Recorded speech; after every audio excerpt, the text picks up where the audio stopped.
the outcome because, of course, it's legitimate. But not everyone in Brazil is convinced of that. In fact, millions of people think the election was rigged, and they now have a criminal as president. So there are protests underway across the country. There are reports tonight from investigative journalist Matt Turman that the Brazilian military stands with the incumbent president, Jair Bolsonaro. Matt Turman joins us tonight. Matt, thanks so much for coming on. I know it's a complicated situation, but you follow this as closely as any English speaker. How would you summarize it?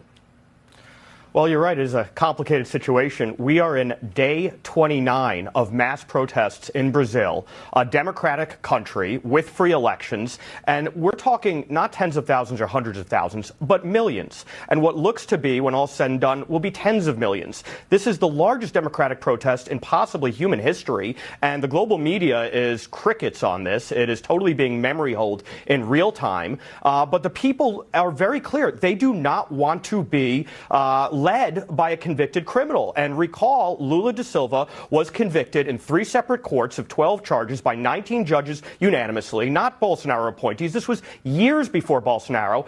And his judicial appointees in the Supreme Court had freed him in the last 2 years just so he could run in this race. And they annulled and vacated his multiple sentences, 12-year sentence, 580 days he served. They let him out to run. And Brazil has a law in the books that says no convicted felon can be an elected office. And they vacated that. They absolutely put him on the chessboard so that they could attempt to control the outcome. And now the people en masse are crying foul. Even in the districts where he supposedly has a stronghold, say the Amazon with indigenous peoples, they're marching on Brasilia. Every city in the country is filled with protesters. And now the question is, what is to be done when you have a judiciary that is not comprised of judges in the classical sense, impartial, nonpartisan judges, but political appointees and partisans who are working to skew an electoral outcome. And so the military has a special role in the Brazilian Constitution, Article 142, that says they are the ones to adjudicate separation of power disputes.